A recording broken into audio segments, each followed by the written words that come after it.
The year was 1987. Deep in the woods of Pennsylvania stood the Hollowbrook Asylum, a psychiatric hospital infamous for its dark history. Officially, it was a place for the mentally ill to receive care. Unofficially, it was a house of horrors, where inhumane experiments were conducted under the guise of medical treatment. Dr. Victor Henshaw, the asylum's director, had a reputation for pushing the limits of psychiatric science. The patients who entered the asylum rarely came out. Those who did were never the same. Rumors spread among the townsfolk about screams echoing through the night, shadows moving behind the barred windows, and patients begging for help before vanishing without a trace. When Emily Carter, a young and idealistic nurse, arrived at Hollowbrook, she was eager to help the patients. On her first day, she was met with cold glares from the senior staff. Nurse Margaret, an older woman with a perpetually tired expression, pulled Emily aside. "You're better off leaving, dear," she whispered. "This place, it changes people." Emily brushed off the warning. She had worked in psychiatric hospitals before and believed that proper care could heal even the most broken minds. But as the days passed, she noticed the strange treatment of the patients. Some were strapped to their beds for days without food. Their lips cracked from dehydration.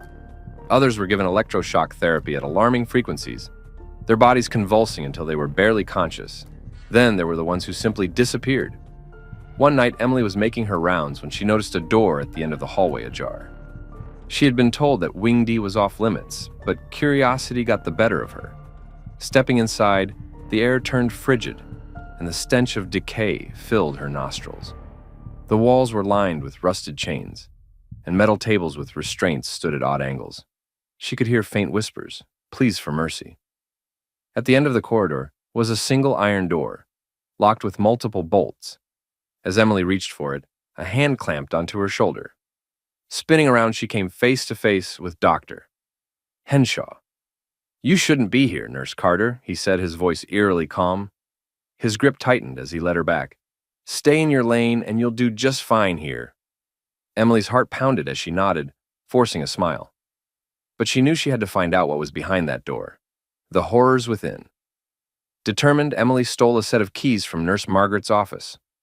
That night, she returned to Wing D and unlocked the iron door. What she saw made her stomach turn. Rows of patients, if they could still be called that, were strapped to beds, their bodies twisted and deformed. Some had grotesque scars where incisions had been made.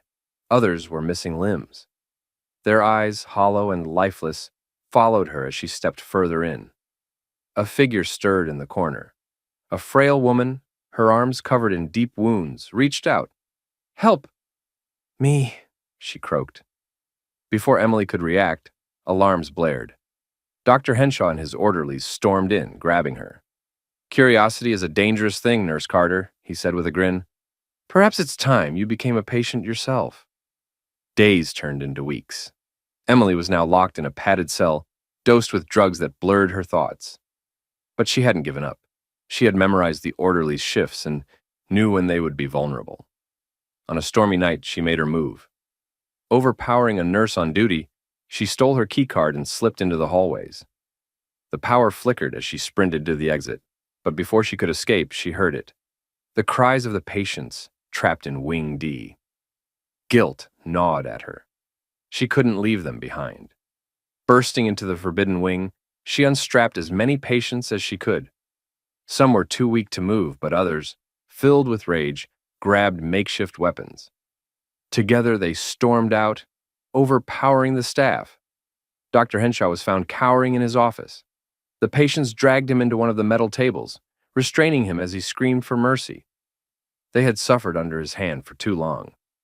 The last thing Emily saw before escaping into the night was the vengeful glint in their eyes as they surrounded him.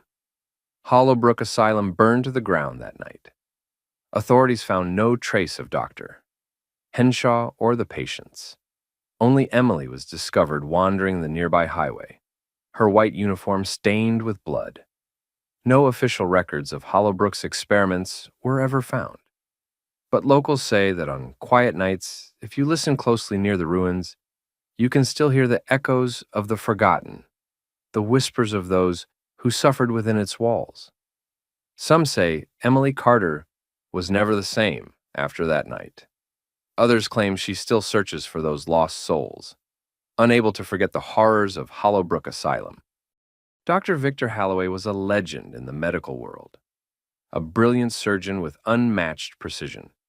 He saved countless lives.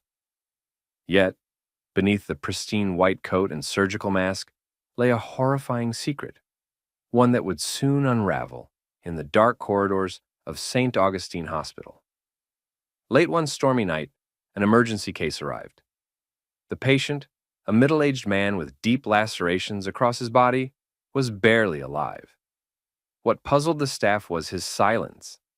No screams, no groans, just wide, terrified eyes. Dr. Halloway took the case personally, ordering the team to prepare the OR immediately. As the surgery began, something felt wrong. The patient's organs were not where they should be. His heartbeat irregular, his blood thick and dark. Halloway's hands trembled, an unusual occurrence for him. When he reached for the scalpel, the patient suddenly grabbed his wrist, whispering, "Not you, not again." The next morning, the patient was gone. Not discharged, vanished. No one had any recollection of moving him. His file, medical records, and even his blood samples had disappeared. Security footage from the previous night was corrupted. Dr. Halloway, troubled but unwilling to discuss the incident, went about his day. But whispers circulated through the hospital. Some nurses claimed they saw shadows moving where no one should be. Others swore they heard muffled screams from the basement, an area supposedly abandoned years ago. One nurse, Emily, grew curious. Late at night, she descended to the basement. Dust-covered surgical tools, rusted tables, and expired medical supplies littered the area. Then she found a locked door labeled Research Ward, Restricted Access. A feeling of dread washed over her. As she turned to leave, she heard the sound of heavy breathing. When she spun back around, the door was ajar. Against her better judgment, she stepped inside. The room was filled with rows of surgical tables, each occupied by something unnatural. Bodies stitched together, organs rearranged, flesh fused in grotesque experiments. Emily clasped her mouth to suppress a scream. But the worst was yet to come. A journal sat atop a nearby table, marked Dr. Victor Halloway. Emily flipped through the pages, horror growing with each entry. The journal detailed experiments on unwilling patients, people who had mysteriously disappeared after arriving at St. Augustine. Dr. Halloway had been obsessed with surgical evolution, creating hybrids of flesh and bone, pushing the boundaries of life itself. Then she read the last page. My latest experiment is complete. The subject's body accepted the alterations. But there is one flaw. They remember everything. A sound echoed from the far end of the room. One of the bodies twitched. Emily backed away, heart pounding. Then she saw something even worse. An empty surgical table, restraints broken. A silhouette loomed in the doorway. Dr. Halloway stood there, his surgical mask stained with something dark. You shouldn't be here, Emily, he said softly. The lights flickered. The patient from last night stood behind him, his mangled body barely holding together, but his eyes burned with fury. You did this to me, he rasped. Now, it's your turn. Dr. Halloway lunged, scalpel flashing. Emily dodged, knocking over a tray of tools. The patient grabbed Halloway's arm, wrenching the scalpel away. I remember everything, he hissed before driving the blade deep into Halloway's chest. The doctor gasped, his own creation turning against him. Blood pooled around his feet as his knees buckled. Emily wasted no time, sprinting toward the exit. But the horrors of the basement would never leave her mind. The next morning, Dr. Halloway was found dead in the basement, his body grotesquely altered. The hospital hushed the incident, covering up the truth. Emily left, unable to shake the nightmares.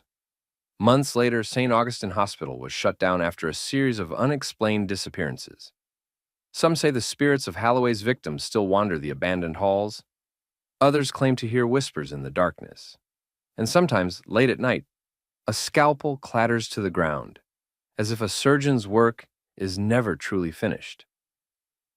Years passed, and the once grand hospital remained a looming structure of decay.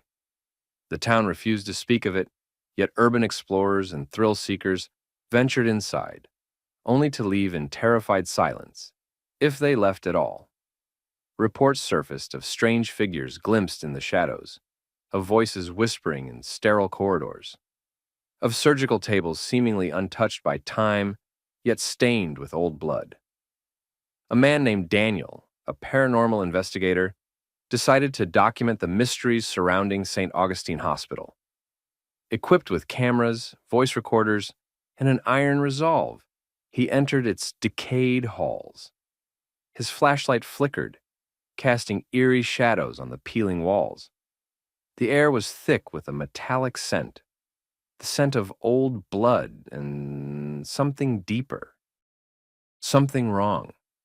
His recordings captured chilling murmurs, faint, disjointed sentences. Scalpel, hold him down, not again, help me. He followed the sounds, heart hammering, until he stood before a rusted door marked morgue. He pushed it open, revealing cold metal slabs, some disturbingly occupied. Then his breath caught.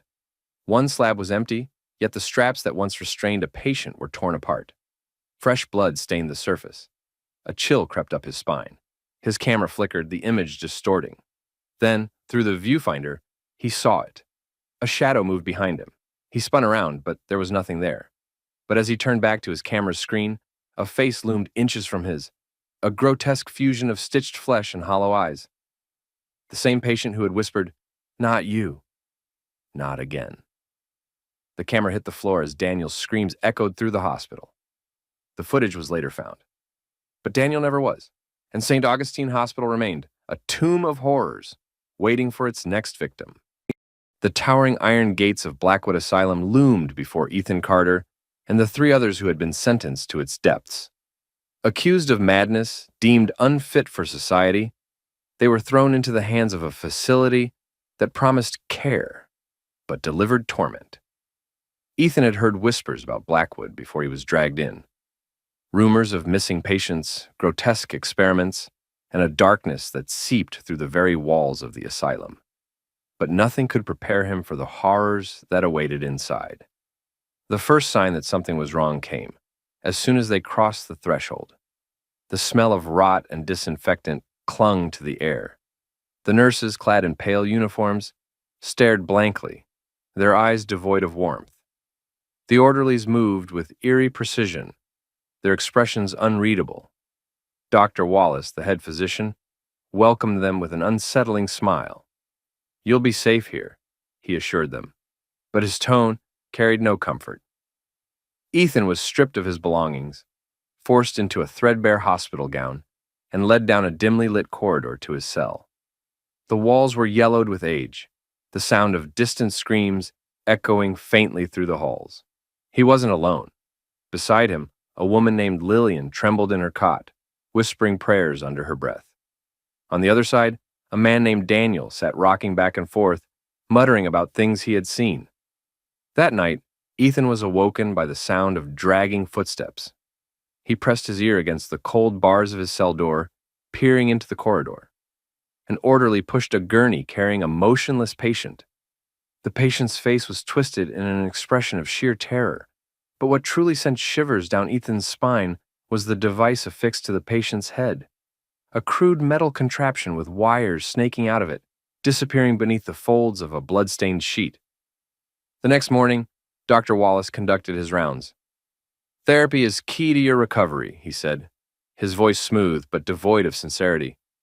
"We have the best methods here at Blackwood."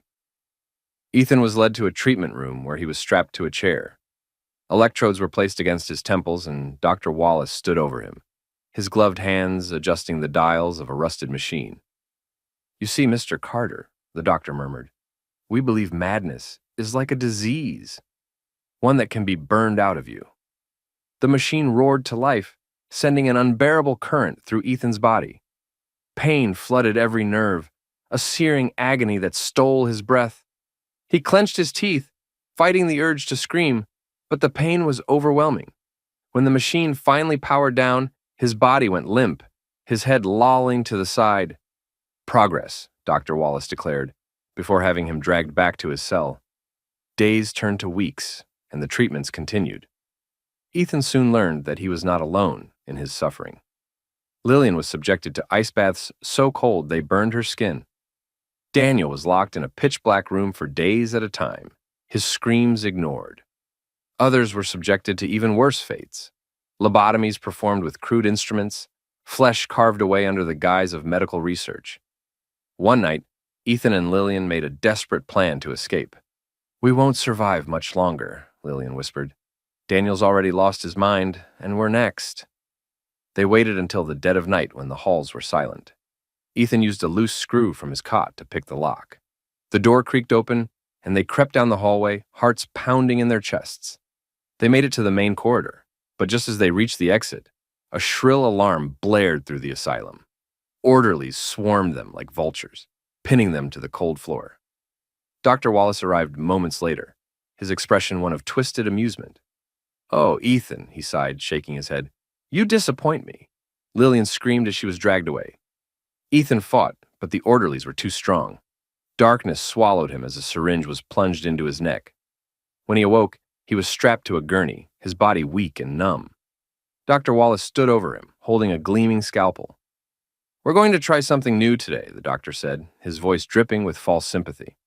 The last thing Ethan saw was the cold, sterile glow of the overhead light before the pain returned, drowning him in a sea of agony. And then, everything went black. No one ever saw Ethan Carter again. His name was erased from the records, his existence buried along with the countless others who had suffered before him. The asylum continued its work, its walls trapping the screams of the forgotten, and the horrors of Blackwood Asylum lived on. The gates of Ravenswood Asylum stood tall against the stormy night, their rusted iron bars a testament to the years of abandonment. Claire Morgan gripped the cold metal, her breath misting in the air as she read the faded sign, "Ravenswood Institute for the Mentally Ill." It had been decades since the asylum shut down, but rumors persisted, whispers of patients who had never left, of doctors who had turned into something worse than monsters. Claire was not alone. She was joined by her brother Adam and their two friends, Mark and Olivia. Their plan was simple: document the asylum's history for their urban exploration channel. But as soon as they stepped through the entrance, the oppressive silence sent a chill down Claire's spine. The walls were covered in peeling paint, stained with something dark that no one dared touch. The stench of mildew and decay lingered in the air. The group navigated the long, narrow halls, their flashlights barely cutting through the gloom. Old medical equipment was scattered across the floor, rusted gurneys standing like skeletal remains of a long-forgotten time. "This place gives me the creeps," Olivia whispered, her voice barely above the sound of the wind howling through shattered windows. "Relax," Mark said, grinning as he pointed his camera at her. "That's the whole point." They ventured deeper, passing doors that had once held patients. Faint scratching noises echoed from the walls, but every time they turned to look, there was nothing. Adam found an old file, its pages yellowed with age. Patient number 213. Subject exhibits extreme paranoia and hysteria. Claims the doctors are performing unsanctioned experiments. Treatment recommended: extended isolation. Mark laughed. Classic horror story material. Claire, however, wasn't amused. She had read about Ravenswood before coming here. Patients had vanished, their records erased. No bodies were ever found. The asylum had been shut down after the head doctor, Alden Graves, disappeared without a trace. But rumors suggested he never left. As they moved deeper into the asylum, they stumbled upon the operating theater. Rusted surgical tools lay scattered across the floor. The air felt thick, as if the room itself held memories of the suffering that had taken place there. "Guys, I don't think we should be here," Claire muttered, stepping back toward the door. A loud bang echoed through the asylum. The group froze. "That came from upstairs," Adam whispered. Despite every instinct telling them to leave, they followed the sound. The staircase groaned beneath their weight as they ascended. At the end of the hallway, a single door stood ajar. Light flickered within, though there was no electricity in the building. Mark pushed the door open, revealing what appeared to be an old patient ward. Beds lined the walls, sheets stained and tattered. In the center of the room stood a figure, Dr. Alden Graves, or at least what was left of him. His face was stretched into an unnatural grin, eyes hollow and black. His lab coat was soaked in something dark and viscous. The moment his gaze locked onto them, the air turned ice cold. The door slammed shut. "Run!" Claire screamed. The lights flickered violently as the room distorted. The walls seemed to pulse, shadows creeping closer. Olivia shrieked as hands emerged from the walls, grasping at her clothes. Mark dropped his camera, his breaths ragged. Adam grabbed Claire's arm, yanking her toward the door. But it wouldn't budge. Dr. Graves moved closer, his steps soundless, his grin widening. "You came looking for history," his voice rasped, "but you have become part of it."